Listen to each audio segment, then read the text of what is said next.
Peter Pan by Sir James Matthew Barrie. This audiobook is a creation of Audiobook Traveler.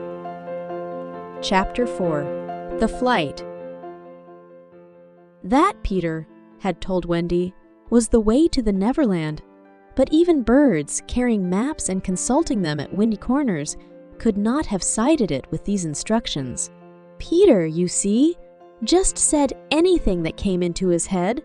At first, his companions trusted him implicitly, and so great were the delights of flying that they wasted time circling around church spires or any other tall objects on the way that took their fancy. John and Michael raced, Michael getting a start. They recalled with contempt that not so long ago they had thought themselves fine fellows for being able to fly around a room. Not long ago, but how long ago? They were flying over the sea before this thought began to disturb Wendy seriously. John thought it was their second sea and their third night. Sometimes it was dark and sometimes light, and now they were very cold and again too warm.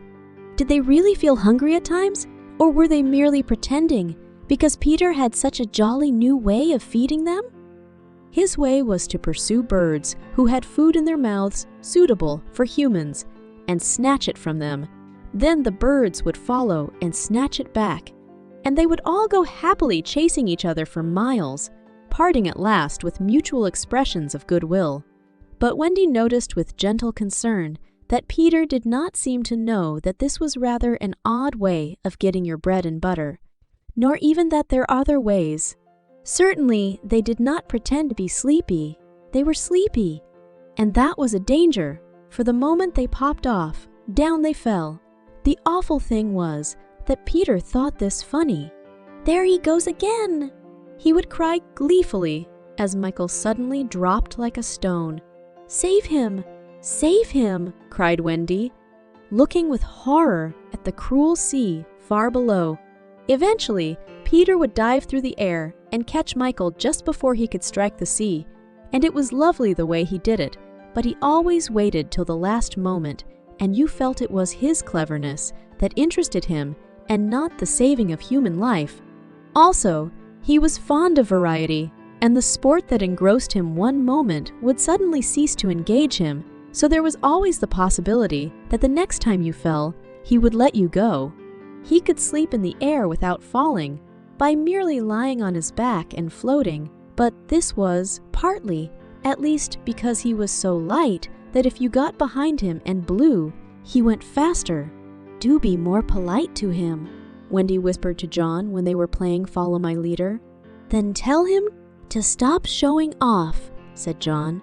When playing Follow My Leader, Peter would fly close to the water and touch each shark's tail in passing, just as in the street you may run your finger along an iron railing.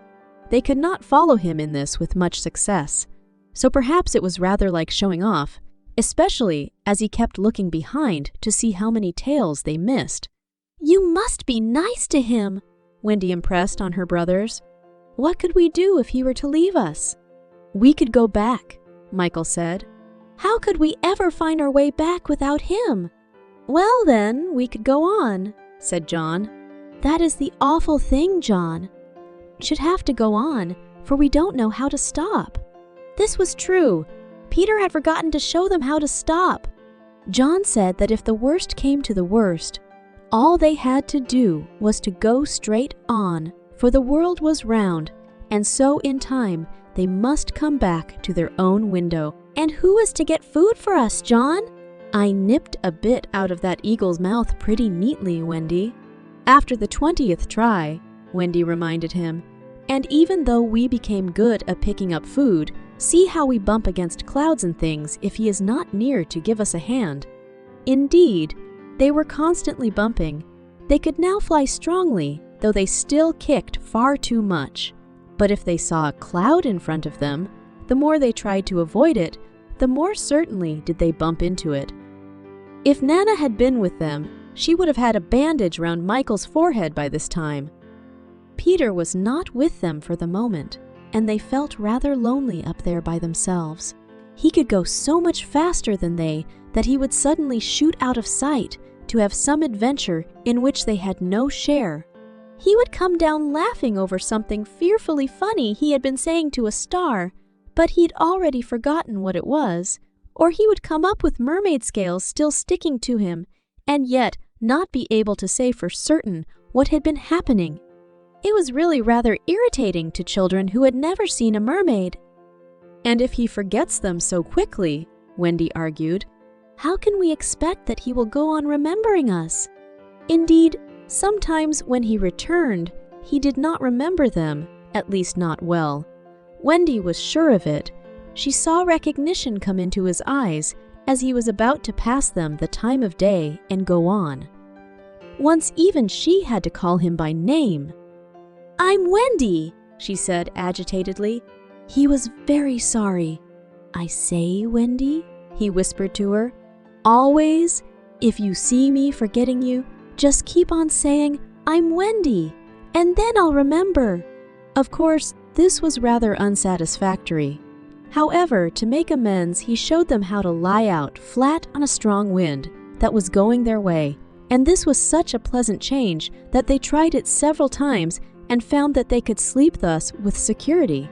Indeed, they would have slept longer, but Peter tired quickly of sleeping, and soon he would cry in his captain voice, "We get off here."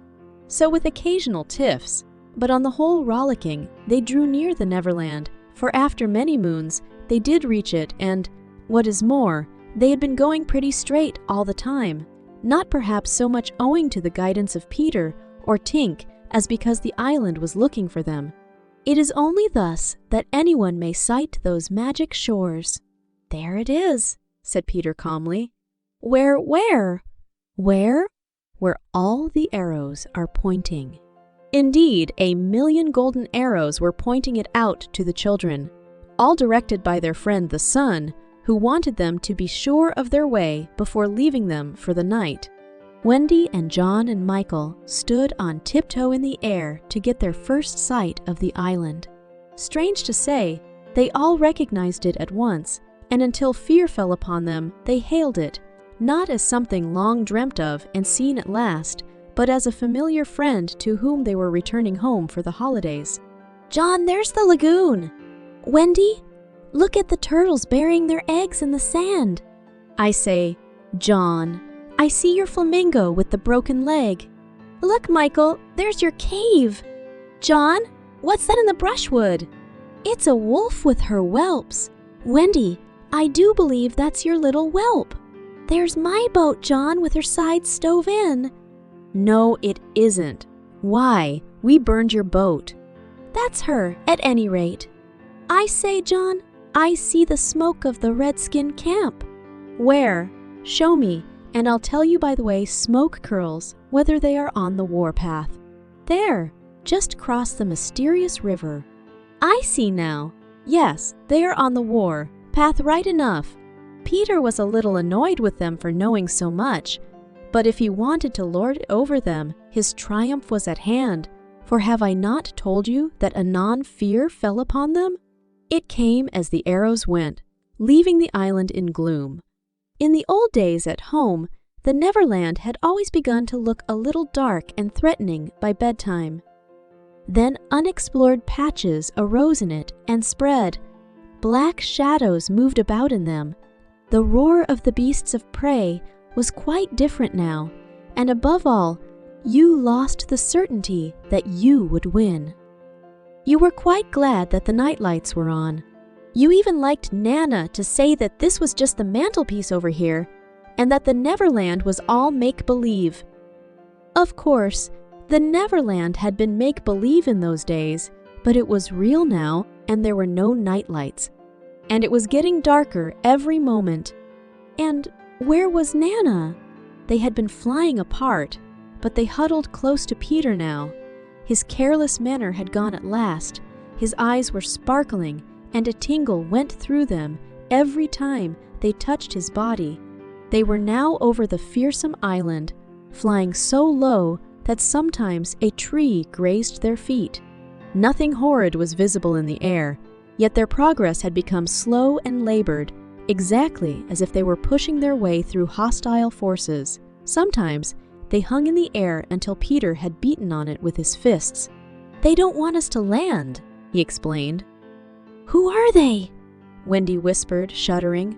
But he could not or would not say. Tinker Bell had been asleep on his shoulder, but now he wakened her and sent her on in front. Sometimes he poised himself in the air, listening intently with his hand to his ear, and again he would stare down with eyes so bright that they seemed to bore 2 holes to earth. Having done these things, he went on again. His courage was almost appalling. "Would you like an adventure now?" he said casually to John. "Or would you like to have your tea first?" Wendy said tea first quickly, and Michael pressed her hand in gratitude, but the braver John hesitated. "What kind of adventure?" he asked cautiously. "There's a pirate asleep in the pampas just beneath us," Peter told him. "If you like, we'll go down and kill him." "I don't see him," John said after a long pause. "I do. Suppose," John said a little huskily, "he were to wake up." Peter spoke indignantly. "You don't think I would kill him while he was sleeping? I would wake him first and then kill him. That's the way I always do." "I say, do you kill many?" "Tons." John said how ripping, but decided to have tea first. He asked if there were many pirates on the island just now, and Peter said he had never known so many. "Who is captain now?" "Captain Hook," answered Peter, and his face became very stern as he said that hated word. "Jazz, Hook!" "Yup." Then, indeed, Michael began to cry, and even John could speak in gulps only, for they knew Hook's reputation. "He was Blackbeard's bosun," John whispered huskily. "He is the worst of them all. He is the only man of whom Barbecue was afraid." "That's him," said Peter. "What is he like? Is he big?" "He is not so big as he was." "What do you mean?" "I cut off a bit of him." "You?" "Yes, me," said Peter sharply. "I wasn't meaning to be disrespectful." "Oh, all right. But," I say, "what bit?" "His right hand." "Then he can't fight now?" "Oh, can't he just—" "Left-hander?" "He has an iron hook instead of a right hand and he claws with it." "Claws?" "I say, John," said Peter. "Yes." "Say, aye, sir." "Aye, aye, sir."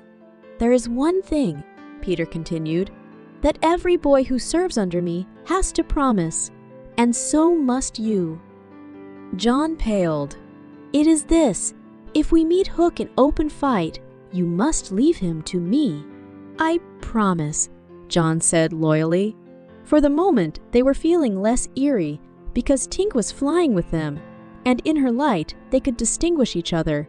Unfortunately, she could not fly so slowly as they, and so she had to go round and round them in a circle in which they moved as in a halo. "Wendy quite liked it until Peter pointed out the drawbacks. She tells me," he said, "that the pirates sighted us before the darkness came and got Long Tom out." "The big gun?" "Yes. And of course they must see her light, and if they guess we are near it, they are sure to let fly." "Wendy! John! Michael! Tell her to go away at once, Peter!" the 3 cried simultaneously, but he refused. "She thinks we have lost the way," he replied stiffly. "And she is rather frightened." "You don't think I would send her away all by herself when she is frightened?" For a moment, the circle of light was broken, and something gave Peter a loving little pinch. "Then tell her," Wendy begged, "to put out her light." "She can't put it out. That is about the only thing fairies can't do.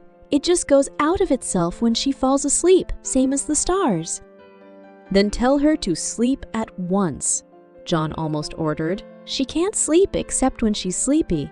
"It is the only other thing fairies can't do." "Seems to me," growled John, "these are the only 2 things worth doing." Here he got a pinch, but not a loving one. "If only one of us had a pocket," Peter said. "We could carry her in it." However, they had set off in such a hurry that there was not a pocket between the four of them. He had a happy idea. John's hat? Tink agreed to travel by hat if it was carried in the hand. John carried it, though she had hoped to be carried by Peter.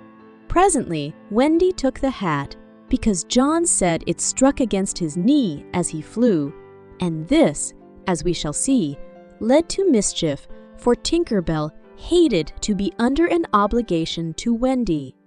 In the black topper, the light was completely hidden, and they flew on in silence. It was the stillest silence they had ever known, broken once by a distant lapping, which Peter explained was the wild beasts drinking at the ford, and again by a rasping sound that might have been the branches of trees rubbing together. But he said it was the redskins sharpening their knives. Even these noises ceased. To Michael, the loneliness was dreadful. "If only something would make a sound," he cried, as if in answer to his request. The air was rent by the most tremendous crash he had ever heard. The pirates had fired Long Tom at them.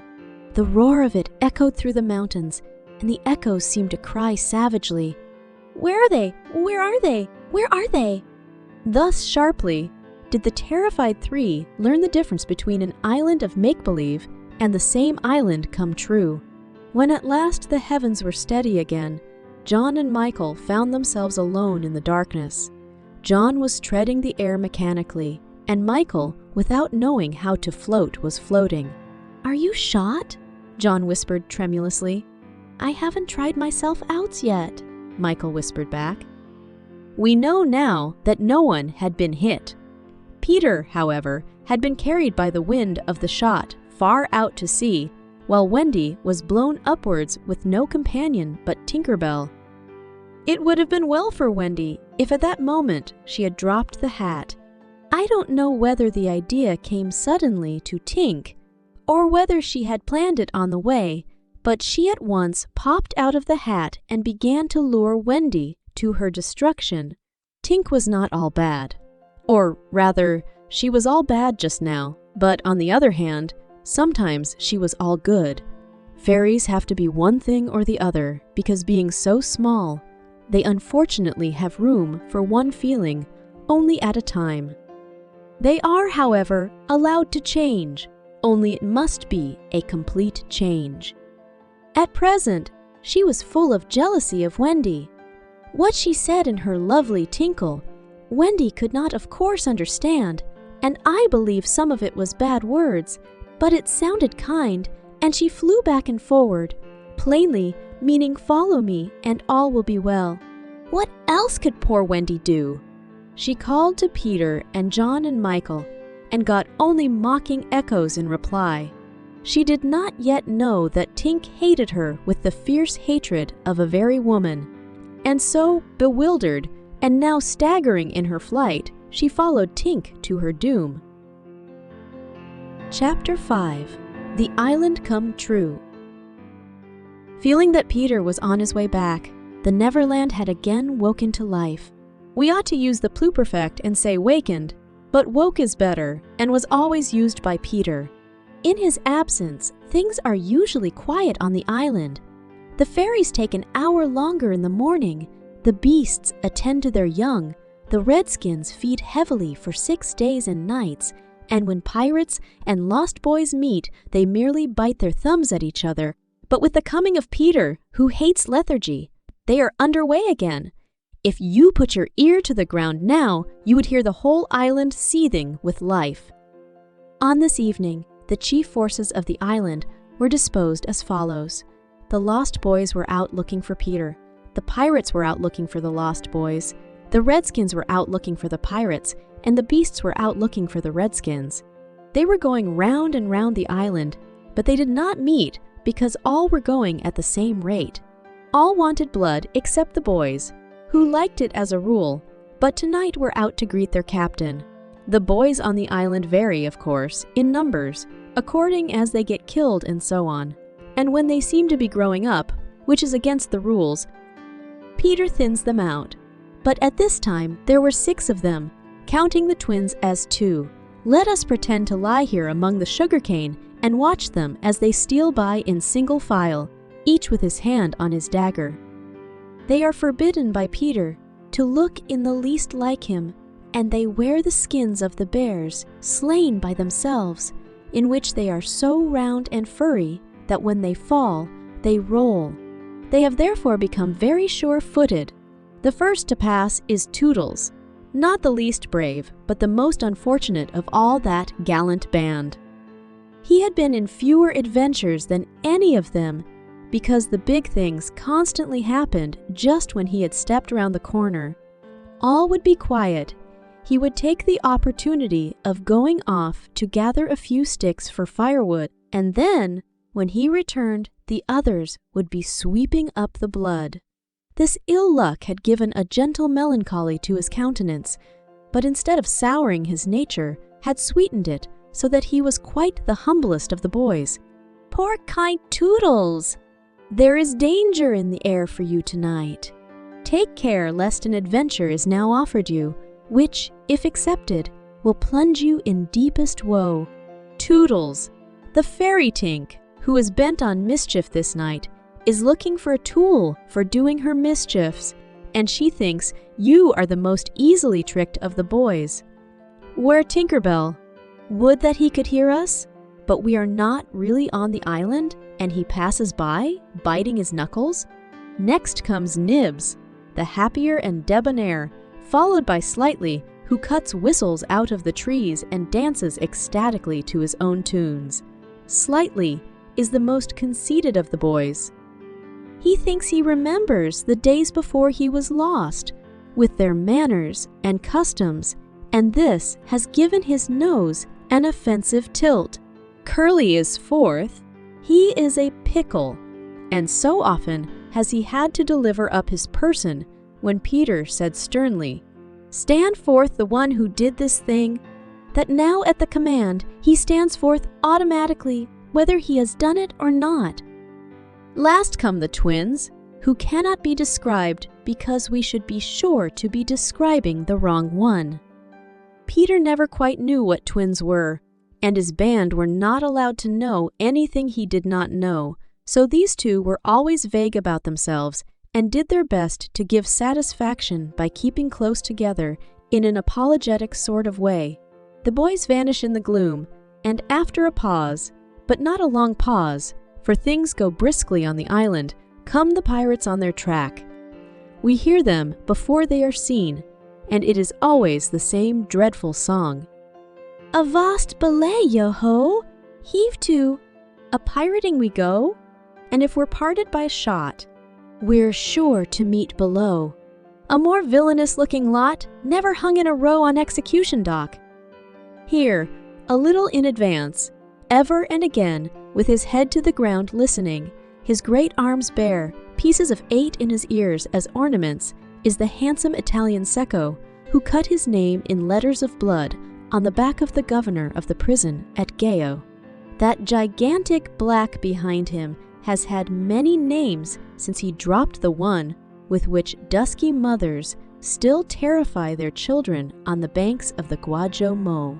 Here is Bill Jukes, every inch of him tattooed, the same Bill Jukes who got 6 dozen on the walrus from Flint before he would drop the bag of gold pieces, and Cookson, said to be Black Murphy's brother, but this was never proved, and Gentleman Starkey, once an usher in public school and still dainty in his ways of killing, and Skylights, and the Irish boatswain Smee, an oddly genial man who stabbed, so to speak, without offense, and was the only nonconformist in Hook's crew, and Noodler, whose hands were fixed on backwards, and Rot, Mullins and Alf Mason, and many another ruffian long known and feared on the Spanish Main.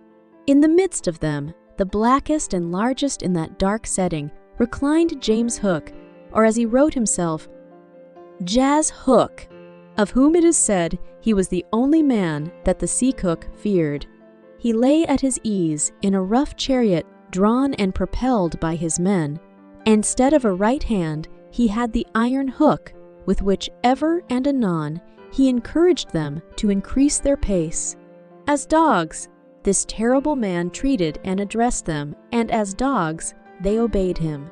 In person, he was cadaverous and black-avised, and his hair was dressed in long curls, which at a little distance looked like black candles and gave a singularly threatening expression to his handsome countenance. His eyes were of the blue of the forget, me, not and of a profound melancholy, save when he was plunging his hook into you, at which time 2 red spots appeared in them and lit them up horribly. In manner, something of the Grand Seigneur still clung to him, so that he even ripped you up with an air, and I have been told that he was a storyteller of repute. He was never more sinister than when he was most polite, which is probably the truest test of breeding, and the elegance of his diction, even when he was swearing, no less than the distinction of his demeanor, showed him one of a different caste from his crew. A man of indomitable courage, it was said that the only thing he shied at was the sight of his own blood, which was thick and of an unusual color. In dress, he somewhat aped the attire associated with the name of Charles II, having heard it said in some earlier period of his career that he bore a strange resemblance to the ill-fated Stuarts, and in his mouth he had a holder of his own contrivance, which enabled him to smoke 2 cigars at once. But undoubtedly, the grimmest part of him was his iron claw. Let us now kill a pirate, to show Hook's method. Skylights will do.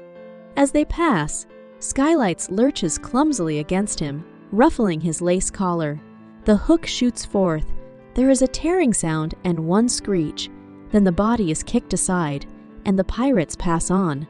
He has not even taken the cigars from his mouth. Such is the terrible man against whom Peter Pan is pitted. Which will win? On the trail of the pirates, stealing noiselessly down the warpath, which is not visible to inexperienced eyes, come the redskins, every one of them with his eyes peeled. They carry tomahawks and knives, and their naked bodies gleam with paint and oil. Strung around them are scalps, of boys as well as of pirates, for these are the Pickaninny tribe, and not to be confused with the softer-hearted Delawares or the Hurons. In the van, on all fours, is Great Big Little Panther, a brave of so many scalps that in his present position they somewhat impede his progress. Bringing up the rear, the place of greatest danger, comes Tiger Lily, proudly erect, a princess in her own right. She is the most beautiful of dusky Dianas and the belle of the Pickaninnies, flirting, cold and loving by turns. There is not a brave who would not have the wayward thing to wife, but she staves off the altar with a hatchet. Observe how they pass over fallen twigs without making the slightest noise. The only sound to be heard is their somewhat heavy breathing. The fact is that they are all a little fat just now after the heavy gorging, but in time they will work this off. For the moment, however, it constitutes their chief danger. The redskins disappear as they have come like shadows, and soon their place is taken by the beasts, a great and motley procession. Lions, tigers, bears, and the innumerable smaller savage things that flee from them for every kind of beast, and, more particularly, all the man-eaters live cheek by jowl on the favored island. Their tongues are hanging out. They are hungry tonight. When they have passed, comes the last figure of all, a gigantic crocodile. We shall see for whom she is looking presently. The crocodile passes, but soon the boys appear again, for the procession must continue indefinitely until one of the parties stops or changes its pace. Then quickly, they will be on top of each other. All are keeping a sharp look. Out in front, but none suspects that the danger may be creeping up from behind. This shows how real the island was. The first to fall out of the moving circle was the boys. They flung themselves down on the turf, close to their underground home. I do wish Peter would come back. Every one of them said nervously, though in height and still more in breadth, they were all larger than their captain. I am the only one who is not afraid of the pirates. Slightly said, in the tone that prevented his being a general favorite, but perhaps some distant sound disturbed him, for he added hastily, "But I wish he would come back and tell us whether he has heard anything more about Cinderella." They talked of Cinderella, and Toodles was confident that his mother must have been very like her. It was only in Peter's absence that they could speak of mothers, the subject being forbidden by him as silly. "All I remember about my mother," Nibs told them, "is that she often said to my father, 'Oh, how I wish I had a checkbook of my own.' I don't know what a checkbook is, but I should just love to give my mother one." While they talked, they heard a distant sound. You or I, not being wild things of the woods, would have heard nothing, but they heard it, and it was the Grimm song. Yo-ho, the pirate life, the flag o' skull and bones, a merry hour, a hempen rope, and hay for Davy Jones. At once the lost boys. But where are they? They are no longer there. Rabbits could not have disappeared more quickly. I will tell you where they are. With the exception of Nibs, who has darted away to look around, they are already in their home under the ground, a very delightful residence of which we shall see a good deal presently. But how have they reached it? For there is no entrance to be seen, not so much as a large stone, which if rolled away would disclose the mouth of a cave. Look closely, however, and you may note that there are here 7 large trees, each with a hole in its hollow trunk as large as a boy. These are the 7 entrances to the home under the ground, for which Hook has been searching in vain these many moons. Will he find it tonight? As the pirates advanced, the quick eye of Starkey sighted Nibs disappearing through the wood, and at once his pistol flashed out. But an iron claw gripped his shoulder. "Captain, let go!" he cried, writhing. Now, for the first time, we hear the voice of Hook. It was a black voice. "Put back that pistol first," it said threateningly.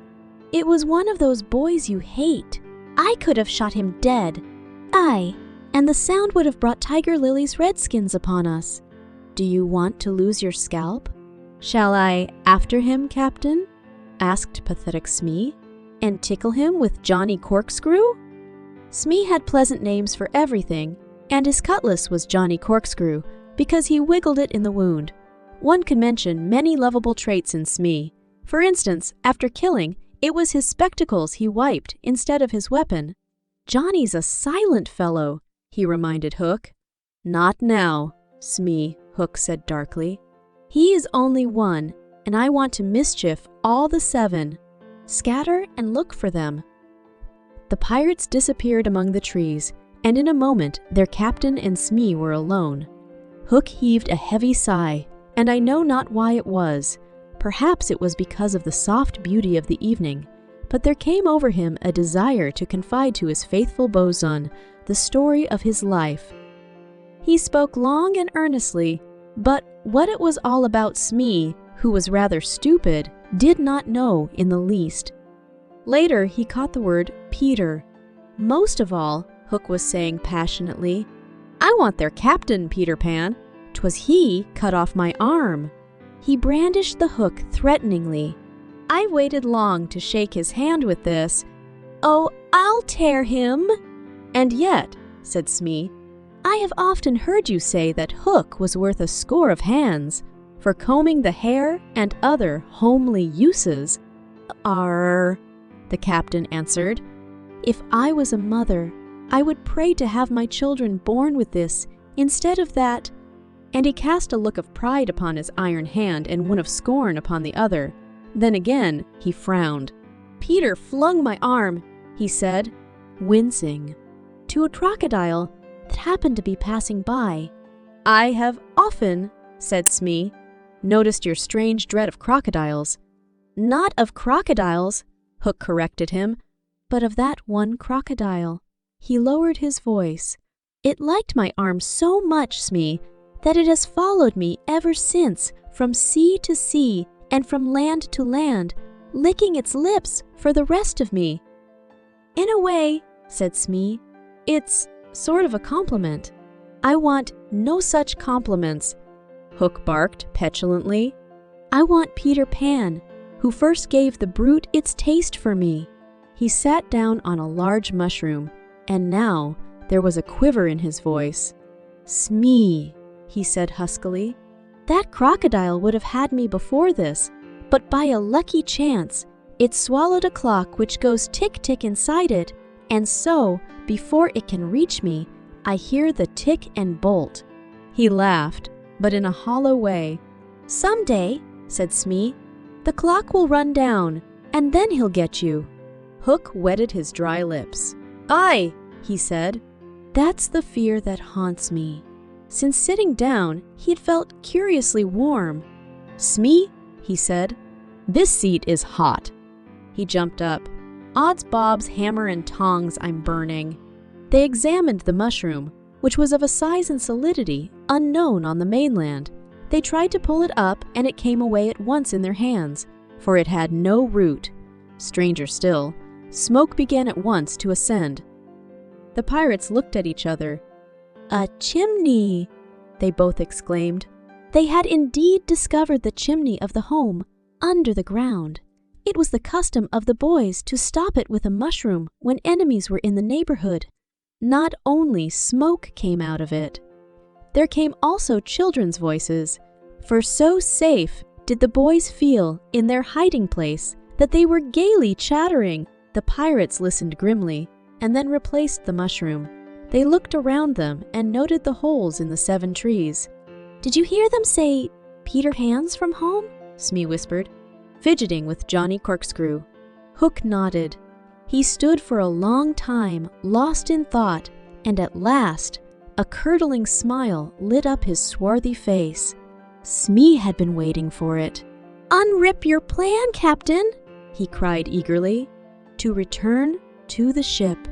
Hook replied slowly through his teeth, and cook a large, rich cake of a jolly thickness with green sugar on it. There can be but one room below, for there is but one chimney. The silly moles had not the sense to see that they did not need a door apiece. That shows they have no mother. We will leave the cake on the shore of the mermaid's lagoon. These boys are always swimming about there, playing with the mermaids.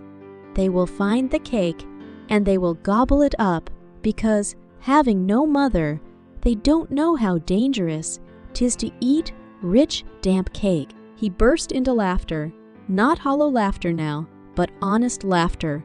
Ha! They will die. Smee had listened with growing admiration. It's the wickedest, prettiest policy ever I heard of, he cried, and in their exultation they danced and sang. Avast! Belay when I appear?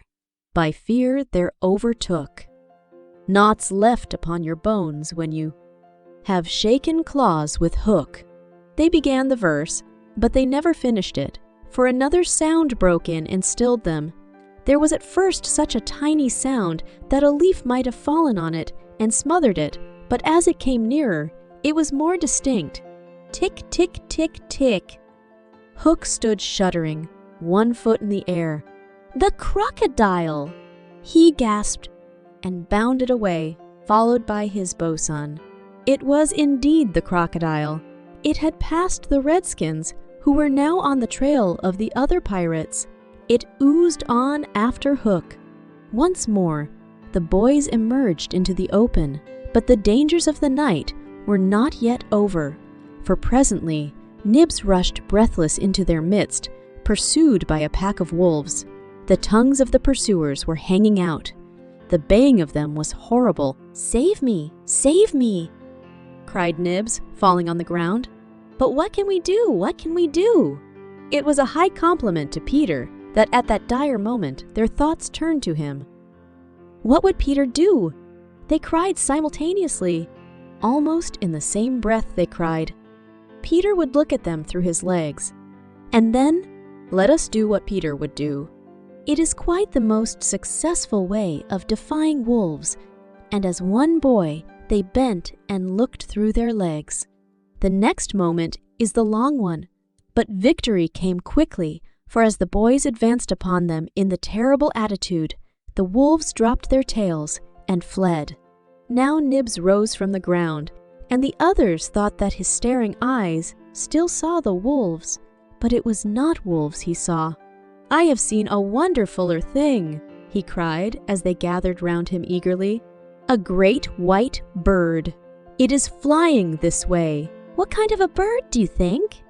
"I don't know," Nib said, awestruck. "But it looks so weary, and as it flies, it moans. Poor Wendy." "Poor Wendy? I remember," said Slightly instantly. "There are birds called Wendies." "See, it comes," cried Curly, pointing to Wendy in the heavens. Wendy was now almost overhead, and they could hear her plaintive cry, but more distinct came the shrill voice of Tinker Bell. The jealous fairy had now cast off all disguise of friendship and was darting at her victim from every direction, pinching savagely each time she touched. "Hello, Tink!"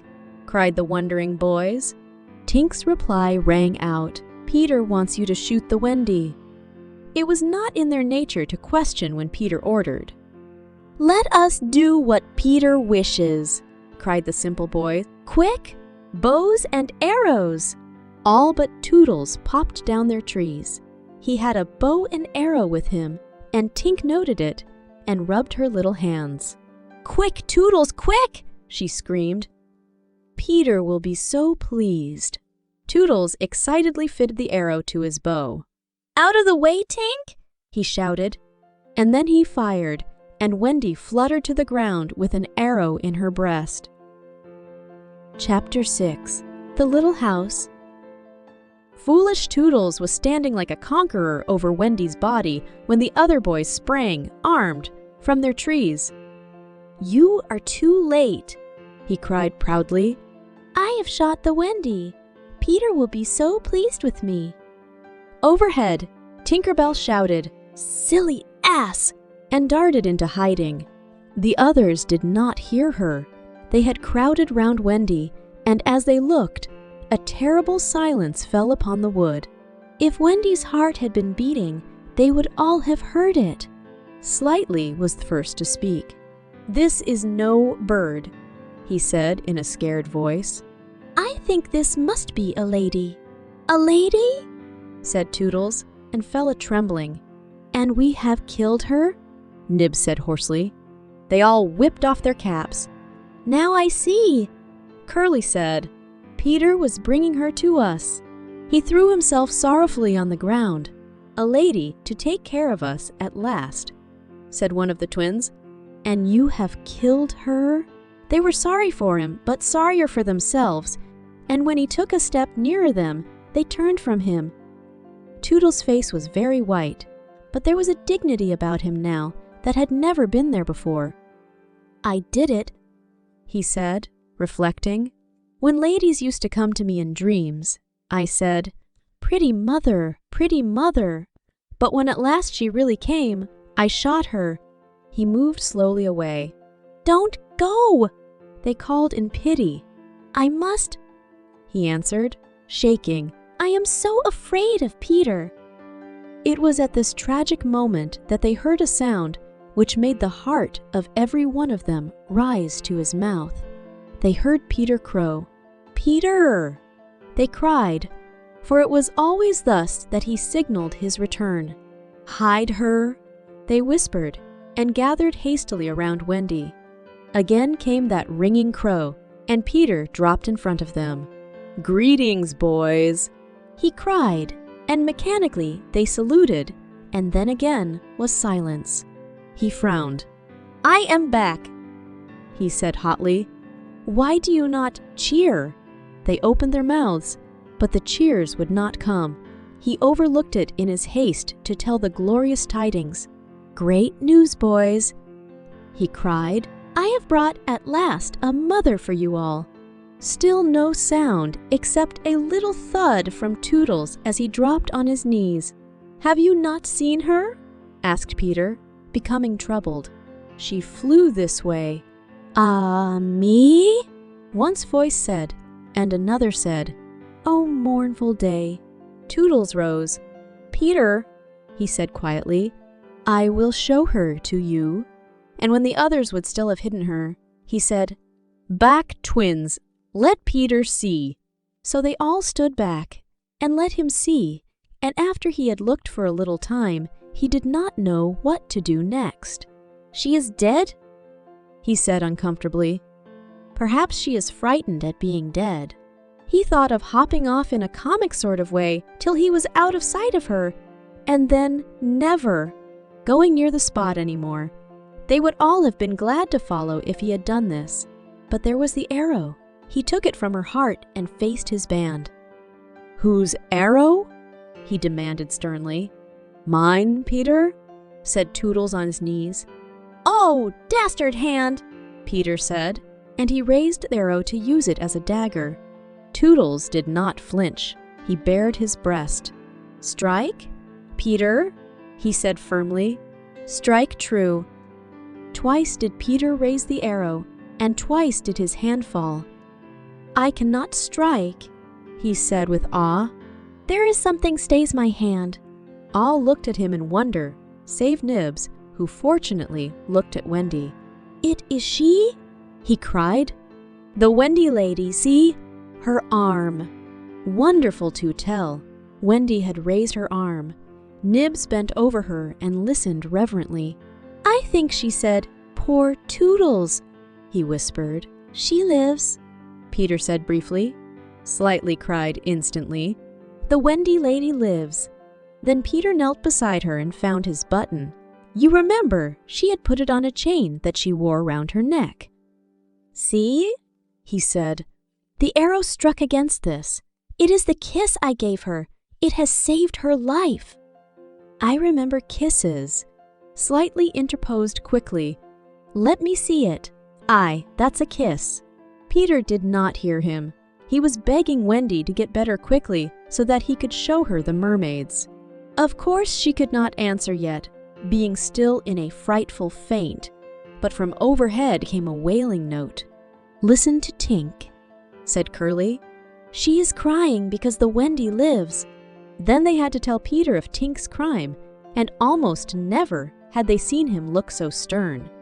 "Listen, Tinker Bell," he cried. "I am your friend no more. Be gone from me forever." She flew onto his shoulder and pleaded, but he brushed her off.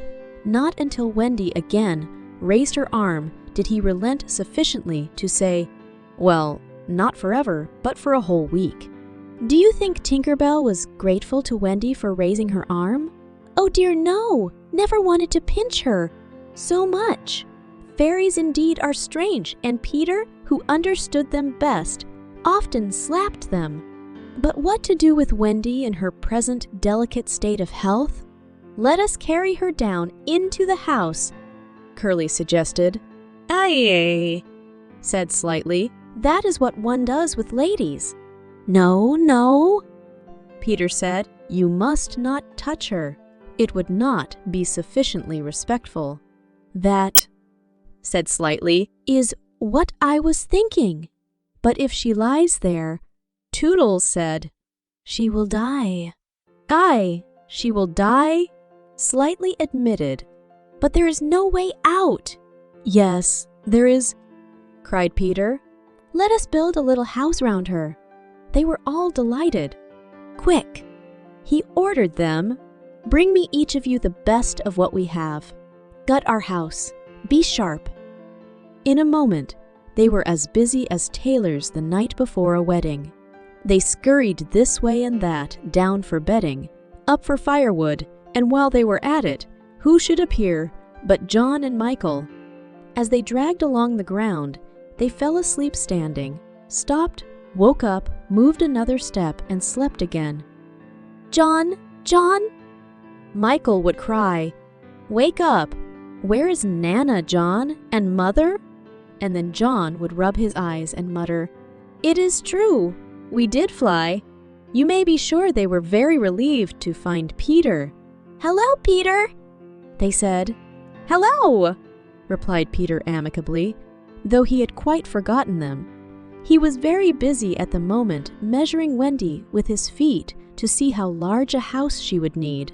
Of course, he meant to leave room for chairs and a table. John and Michael watched him. "Is Wendy asleep?" they asked. "Yes." "John," Michael proposed, "let us wake her and get her to make supper for us." But as he said it, some of the other boys rushed on carrying branches for the building of the house. "Look at them!" he cried. "Curly," said Peter in his most captainy voice, "see that these boys help in building of the house." I, sir? Build a house?" exclaimed John. "For the Wendy," said Curly. "For Wendy?" John said, aghast. "Why, she is only a girl." That, explained Curly, "is why we are her servants." "You? Wendy's servants?" "Yes," said Peter. "and you also. Away with them." The astounded brothers were dragged away to hack and hew and carry. "Chairs and a fireplace first," Peter ordered. "Then we shall build a house round them." "I," said Slightly. "That is how a house is built? It all comes back to me." Peter thought of everything. "Slightly," he cried. "Fetch a doctor." I, said Slightly at once and disappeared, scratching his head. But he knew Peter must be obeyed, and he returned in a moment, wearing John's hat and looking solemn. "Please, sir," said Peter, going to him, "are you a doctor?" The difference between him and the other boys at such a time was that they knew it was make-believe, while to him make-believe and rue were exactly the same thing. This sometimes troubled them, as when they had to make believe that they had had their dinners. If they broke down in their make-believe, he rapped them on the knuckles. "Yes, my little man," Slightly anxiously replied, who had chapped knuckles. "Please, sir," Peter explained, "a lady lies very ill." She was lying at their feet, but Slightly had the sense not to see her. "Tut, tut, tut," he said. "Where does she lie?" "In yonder glade." "I will put a glass thing in her mouth," said Slightly, and he made believe to do it while Peter waited.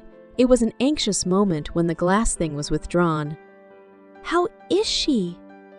inquired Peter. "Tut, tut, tut," said Slightly. "This has cured her."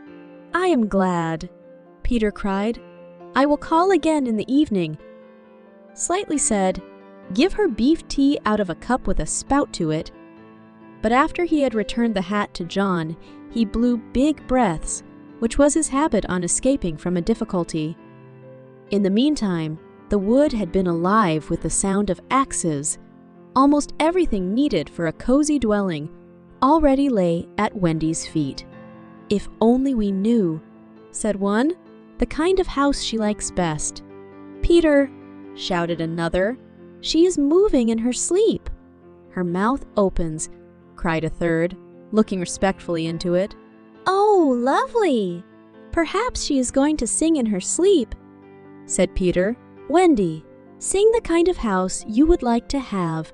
Immediately, without opening her eyes, Wendy began to sing, "I wish I had pretty house," the littlest ever seen, with funny little red walls, and roof of mossy green. They gurgled with joy at this, for by the greatest good luck the branches they had brought were sticky with red sap, and all the ground was carpeted with moss. As they rattled up the little house, they broke into song themselves. "We've built the little walls and roof, and made a lovely door. So tell us, Mother Wendy, what are you wanting more?" "To this," she answered greedily. "Oh, really? Next I think I'll have happy windows all about, with roses peeping in, you know, and babies peeping out." With a blow of their fists, they made windows, and large yellow leaves were the blinds. "But roses!" "Roses!" cried Peter sternly. Quickly, they made believe to grow loveliest roses up the walls. "Babies?" To prevent Peter ordering babies, they hurried into song again. "We've made the roses peeping out. The babes are at the door? We cannot make ourselves. you know, 'cause we've been made before." Peter, seeing this to be a good idea, at once pretended that it was his own. The house was quite beautiful, and no doubt Wendy was very cozy within, though, of course, they could no longer see her. Peter strode up and down, ordering finishing touches. Nothing escaped his eagle eyes. Just when it seemed absolutely finished, "There's no knocker on the door," he said. They were very ashamed, but Toodles gave the sole of his shoe, and it made an excellent knocker.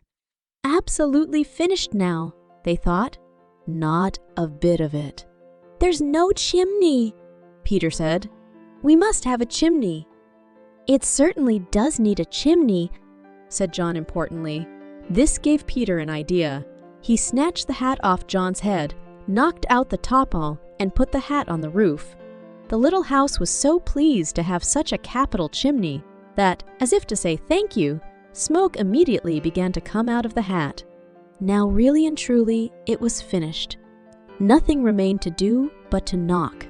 "I'll look your best," Peter warned them. First impressions are awfully important. He was glad no one asked him what first impressions are. They were all too busy looking their best.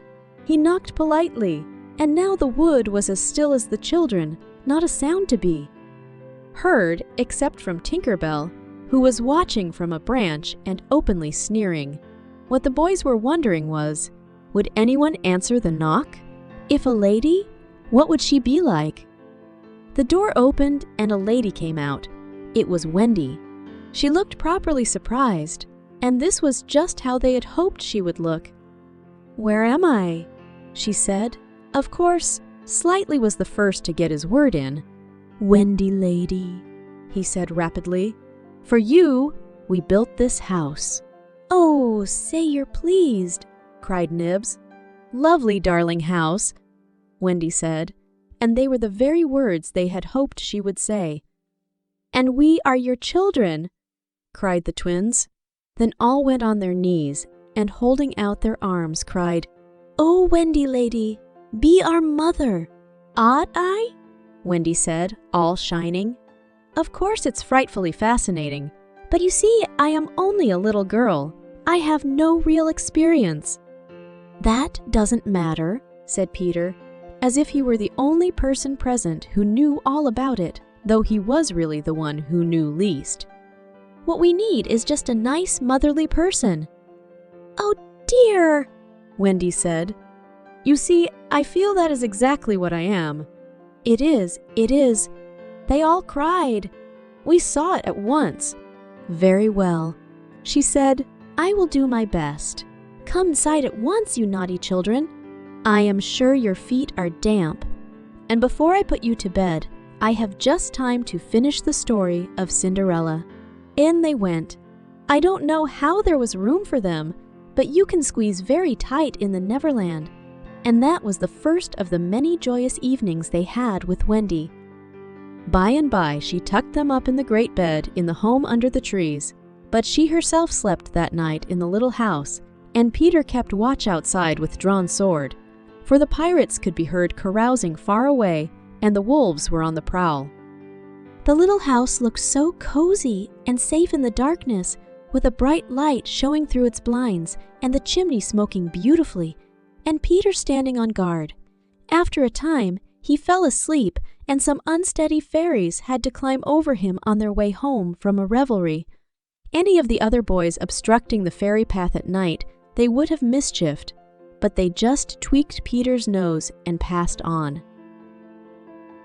Chapter 7. The Home Under the Ground.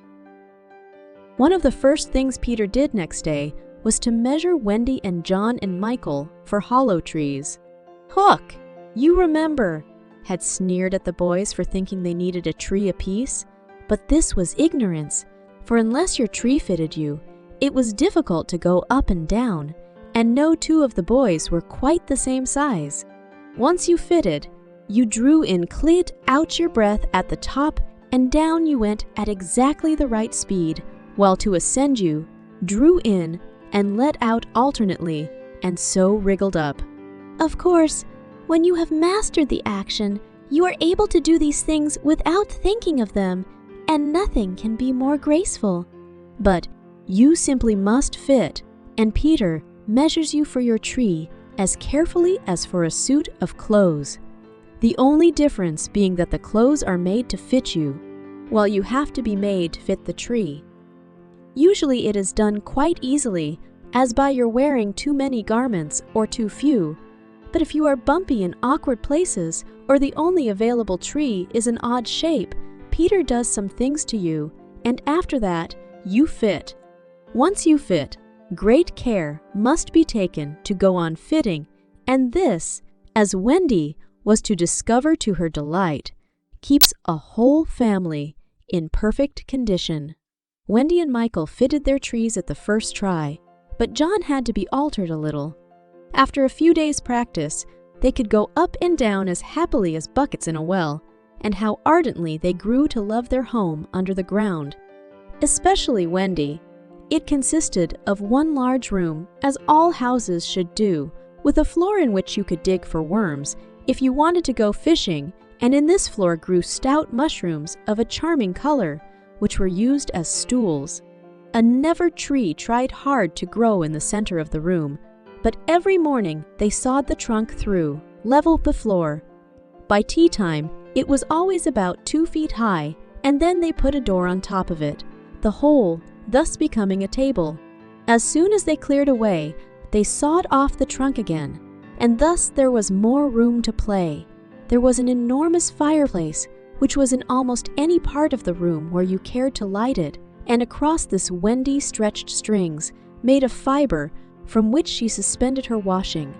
The bed was tilted against the wall by day, and let down at 6:30, when it filled nearly half the room, and all the boys slept in it, except Michael, lying like sardines in a tin. There was a strict rule against turning round until one gave the signal, when all turned at once.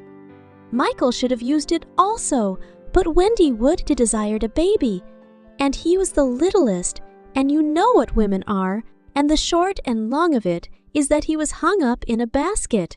It was rough and simple, and not unlike what baby bears would have made of an underground house in the same circumstances. But there was one recess in the wall, no larger than a bird cage, which was the private apartment of Tinker Bell. It could be shut off from the rest of the house by a tiny curtain, which Tink, who was most particular, always kept drawn when dressing or undressing. No woman, however large, could have had a more exquisite boudoir dressing room and bedchamber combined. The couch, as she always called it, was a genuine queen mob with club legs, and she varied the bedspreads according to what fruit blossom was in season. Her mirror was a Puss in Boots, of which there are now only 3, unchipped, known to fairy dealers. The washstand was pie crust and reversible, the chest of drawers an authentic Charming VI, and the carpet and rugs the best, the early period of Marjorie and Robin. There was a chandelier from Tiddledywinks for the look of the thing, but of course she lit the residence herself. Tink was very contemptuous of the rest of the house, as indeed was perhaps inevitable, and her chamber, though beautiful, looked rather conceited, having the appearance of a nose permanently turned up. I suppose it was all especially entrancing to Wendy, because those rampageous boys of hers gave her so much to do. Really, there were whole weeks when, except perhaps with a stocking in the evening, she was never above ground. The cooking, I can tell you, kept her nose to the pot, and even if there was nothing in it, even if there was no pot, she had to keep watching that it came a boil just the same. You never exactly knew whether there would be a real meal or just a make-believe. It all depended upon Peter's whim. He could eat, really eat, if it was part of a game, but he could not cram down the foods just to feel stuffed with foods, which is what most children like better than anything else. The next best thing being to talk about it. Make-believe was so real to him that during a meal of it, you could see him getting rounder. Of course it was trying, but you simply had to follow his lead, And if you could prove to him that you were getting loose for your tree, he let you stodge. Wendy's favorite time for sewing and darning was after they had all gone to bed. Then, as she expressed it, she had a breathing time for herself, and she occupied it in making new things for them and putting double pieces on the knees, for they were all most frightfully hard on their knees. When she sat down to a basket full of their stockings, every heel with a hole in it, she would fling up her arms and exclaim, "Oh dear! I am sure I sometimes think spinsters are to be envied." Her face beamed when she exclaimed this. You remember about her pet wolf? Well, it very soon discovered that she had come to the island and it found her out, and they just ran into each other's arms. After that, it followed her about everywhere. As time wore on, did she think much about the beloved parents she had left behind her? This is a difficult question, because it is quite impossible to say how time does wear on in the Neverland, where it is calculated by moons and suns, and there are ever so many more of them than on the mainland. But I am afraid that Wendy did not really worry about her father and mother. She was absolutely confident that they would always keep the window open for her to fly back by, and this gave her complete ease of mind. What did disturb her at times was that John remembered his parents vaguely only, as people he had once known, while Michael was quite willing to believe that she was really his mother. These things scared her a little, and nobly anxious to do her duty, she tried to fix the old life in their minds by setting them examination papers on it, as like as possible to the ones she used to do at school. The other boys thought this awfully interesting and insisted on joining, and they made slates for themselves and sat round the table, writing and thinking hard about the questions she had written on another slate and passed around. They were the most ordinary questions. What was the color of Mother's eyes? Which was taller, father or mother? Was Mother blonde or brunette? Answer all 3 questions if possible. Write an essay of not less than 40 words on how I spent my last holidays, or the characters of father and mother compared. Only one of these to be attempted. Or can 1. Describe mother's laugh. 2. Describe father's laugh. 3. Describe mother's party dress. 4. Describe the kennel and its inmate. They were just everyday questions like these, and when you could not answer them, you were told to make a cross. And it was really dreadful what a number of crosses even John made. Of course, the only boy who replied to every question was Slightly, and no one could have been more hopeful of coming out first, but his answers were perfectly ridiculous, and he really came out last. A melancholy thing. Peter did not compete. For one thing, he despised all mothers except Wendy, and for another, he was the only boy on the island who could neither write nor spell. Not the smallest word. He was above all that sort of thing. By the way, the questions were all written in the past tense. What was the color of Mother's eyes and so on? Wendy, you see, had been forgetting too. Adventures, of course, as we shall see, were of daily occurrence. But about this time, Peter invented, with Wendy's help, a new game that fascinated him enormously until he suddenly had no more interest in it, which, as you have been told, was what always happened with his games. It consisted in pretending not to have adventures, in doing the sort of thing John and Michael had been doing all their lives, sitting on stools, flinging balls in the air, pushing each other, going out for walks, and coming back without having killed so much as a grizzly. To see Peter doing nothing on stool was a great sight. He could not help looking solemn at such times. To sit still seemed to him such a comic thing to do. He boasted that he had gone walking for the good of his health. For several sons, these were the most novel of all adventures to him, and John and Michael had to pretend to be delighted also. Otherwise, he would have treated them severely. He often went out alone, and when he came back, you were never absolutely certain whether he had an adventure or not. he might have forgotten it so completely that he said nothing about it. And then when you went out, you found the body. And on the other hand, he might say a great deal about it, and yet you could not find the body. Sometimes he came home with his head bandaged, and then Wendy cooed over him and bathed it in lukewarm water while he told a dazzling tale. But she was never quite sure. You know, there were, however, many adventures which she knew to be true because she was in them herself, and there were still more that were at least partly true, for the other boys were in them and said they were wholly true.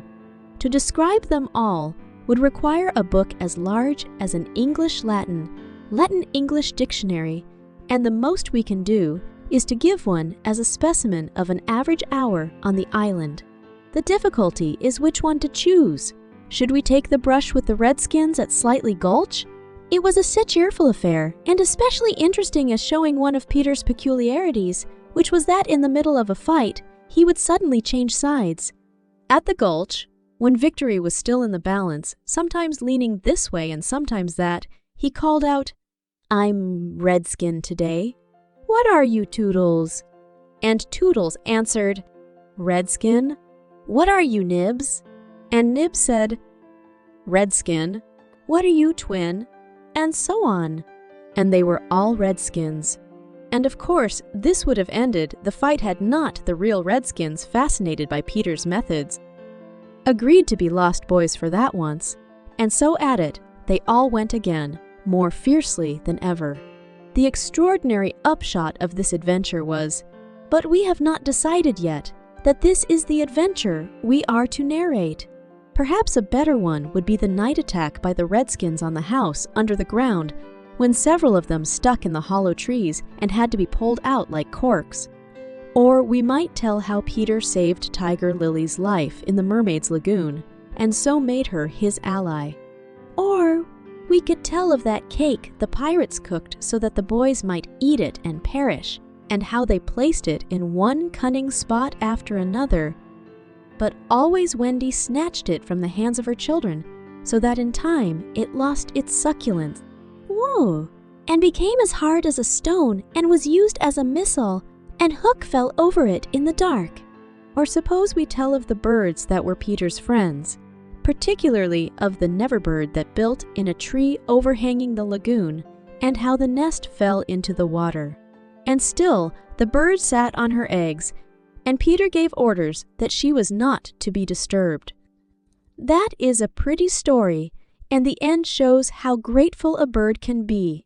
But if we tell it, we must also tell the whole adventure of the lagoon, which would of course be telling two adventures rather than just one. A shorter adventure, and quite as exciting, was Tinker Bell's attempt, with the help of some street fairies, to have the sleeping Wendy conveyed on a great floating leaf to the mainland. Fortunately, the leaf gave way and Wendy woke, thinking it was bath time, and swam back. Or again, we might choose Peter's defiance of the lions when he drew a circle round him on the ground with an arrow and dared them to cross it. And though he waited for hours, with the other boys and Wendy looking on breathlessly from trees, not one of them dared to accept his challenge. Which of these adventures shall we choose? The best way will be to toss for it. I have tossed, and the lagoon has won. This almost makes one wish that the Gulch or the cake or Tink's leaf had won. Of course I could do it again and make it best out of 3. However, perhaps fairest to stick to the lagoon.